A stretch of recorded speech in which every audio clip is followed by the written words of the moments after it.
Vamos lá com mais informações. Vocês estão sabendo de um caso grave que aconteceu? Foi em Corbélia. Mãe e filha estavam na calçada e, de repente, desbarrancou. E era uma fossa, mais ou menos 10 metros de profundidade. Os bombeiros demoraram 3 horas para retirar as duas de lá do fundo. E quando retiraram, uma tragédia. Veja a reportagem. A fita indica que o espaço segue isolado. Um dia após a tragédia, Edson está inconformado. Ele é vizinho das vítimas e conta que recebeu a notícia de um familiar. E foi uma das primeiras pessoas a chegarem no local. O primo dela ligou para mim para ir ali ver, porque ele estava fora da cidade. E daí viu o irmão dela lá, chorando lá. Daí fiquei sem ação. Ainda que eu pensei, liguei para o SAMU, né? Para o SAMU vir, porque o poço era fundo.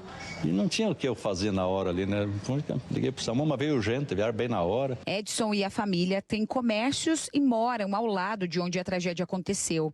A esposa de Nair estava em casa quando a estrutura caiu, mas conta que desta vez não ouviu nada, mas que não é a primeira que a área desaba. Barulho nós não ouvimos, né, na hora que aconteceu o acidente ali. Mas assim, a casa estava bem deteriorada, né? Há uns anos atrás a gente estava aqui na sala e de repente a gente ouviu um barulho enorme, até pensamos que fosse um acidente na rua. E quando nós fomos ver, era uma parte da casa ali que tinha caído. O piso que cedeu ficava em cima de uma fossa, dentro de um dos cômodos da casa. Elisandra Pereira da Silva e sua mãe, Ercília Soares, teriam caído juntas, no buraco que tem mais de 10 metros de profundidade. Por volta das 4 horas da tarde de quinta-feira, o Corpo de Bombeiros foi acionado pelo SAMU. Grande aparato foi montado para o resgate. Equipes do SAMU, SIAT e Defesa Civil atuaram juntas e depois de mais de 3 horas de trabalho intenso, com a dificuldade dos escombros, elas foram retiradas, porém sem vida. O primeiro chamado que entrou foi para a Brigada Comunitária, através do SAMU, que 2 vítimas tinham caído em um poço, né, ou uma fossa, eles não sabiam identificar certo o que era. Né? Então a nossa equipe da Brigada Comunitária foi a primeira a chegar no local. Chegando no local, eles verificaram que supostamente tinha 2 vítimas no local, né? Não conseguiam ter acesso, mas eles escutavam a voz. Eles não sabem dizer se era de 1 ou 2 pessoas, eles escutavam a voz. Como eles observaram que era complexo, eles acionaram o Cascavel. Então, chegando a equipe de Cascavel, rapidamente teve acesso ao primeiro socorrista.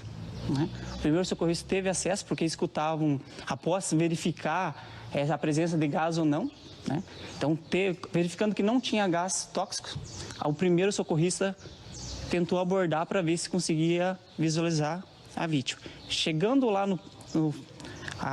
embaixo do poço lá, eles verificaram que não conseguia ter acesso à vítima devido a grandes estruturas.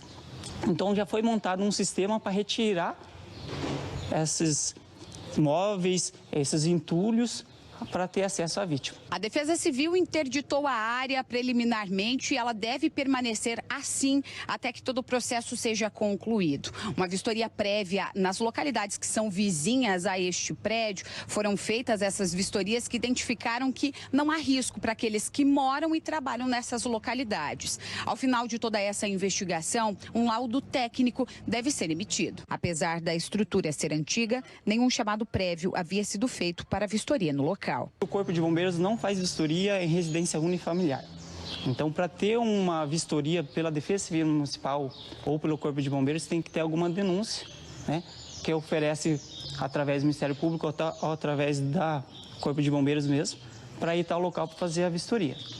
Então não tinha nenhuma informação que essa estrutura podia trazer risco. Clóvis foi prefeito na cidade entre os anos de 1997 até 2004 e conta que, assim como essa casa com fossa, outras estão com esse mesmo risco. Ali, pelo que se sabe, haviam mais de um esgoto, que antigamente eram poços para a retirada de água, enquanto não havia a rede municipal da Sanepar. E isso acontecia, que eu acredito que isso é um crime até, porque mais de uma centena de poços foram transformados em esgoto sanitário. E isso aí, esse problema ainda pode acontecer com muitas famílias aqui em Corbélia. Segundo a Sanepar, hoje em Corbélia, 88% da rede parede tem a cobertura de esgoto. Por isso, há a possibilidade de outras áreas terem o mesmo risco.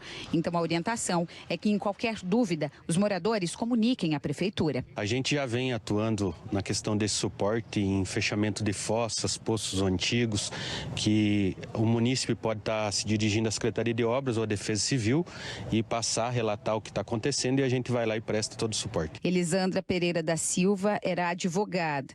A Ordem dos Advogados do Brasil, subseção Cascavel, emitiu nota lamentando a morte dela e de sua mãe, Ercília Soares.